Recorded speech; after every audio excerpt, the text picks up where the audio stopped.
Hey everyone, kia ora te whānau. So this is episode 5 on tips and tricks on if you're going to the Australian Grand Prix for the first time. And well, the last couple of weeks I've been talking about what to take with you, such as clothing wise, what to take with you, such as essentials such as like earplugs or battery chargers and things like that.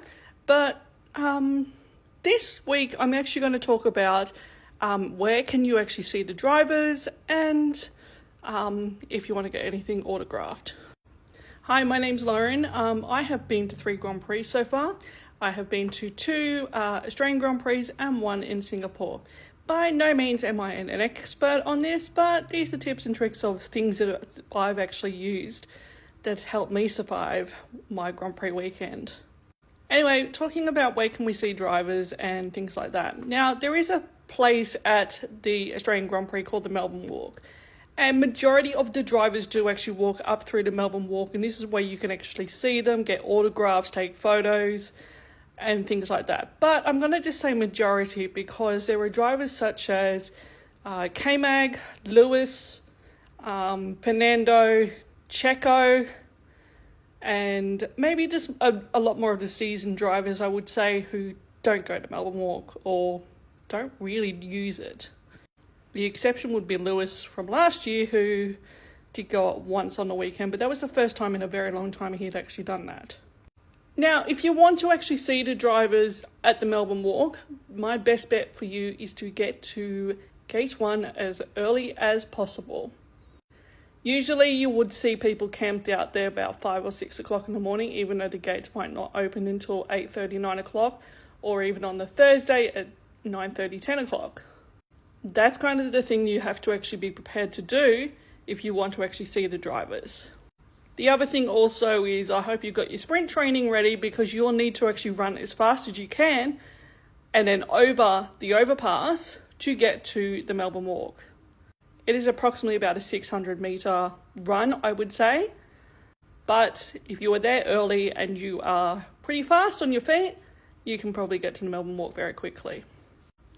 Thursday is typically the quietest day on the Melbourne Walk. However, when I was there last year, it was not. It was at least 10 deep by the time I got there at about 10 a.m.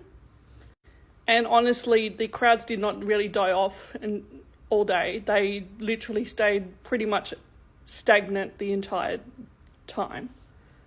Friday, Saturday, Sunday, particularly on the Sunday, is the busiest times on the Melbourne Walk. And my best tips for anybody who is planning on actually doing the Melbourne Walk is be cooperative with other people who might be behind you, be nice, don't push and shove, and everyone there is there for the same reason. So just a bit of courtesy and also helping everyone around you will be more appreciated with your folks around you than anything else. Now, if the Melbourne Walk's not your jam and you don't really want to do that because of the fact that you may have to run or anything else, the other place where you can actually see the drivers is at the fan forum stage. Now, it is pretty unlikely that you will get an autograph off them if you're at the front row. However, it is an opportunity to actually see the drivers in the flesh at the fan forum stage, and they will actually go and be asked questions, and also they might throw out some merchandise. I was very fortunate last year at the one where they had the Alfa Romeo fan forum session that I actually got a shirt and a cap from Valtteri Bottas. And we also got to sing happy birthday for Oscar Piastri as well. Those there are my best bets on where you can actually see the drivers in person. As I said, the Melbourne Walk is very busy and very popular. But if that's not your thing and you want to actually see the drivers, such as at a fan forum kind of stage, you'll be able to do that at the fan forum stage. The schedule has not come out for the drivers as of yet. That will actually happen closer to the race. But that's probably my helpful tips for anybody who really wants to see the drivers, get a photo or get an autograph. All right, peace out, guys.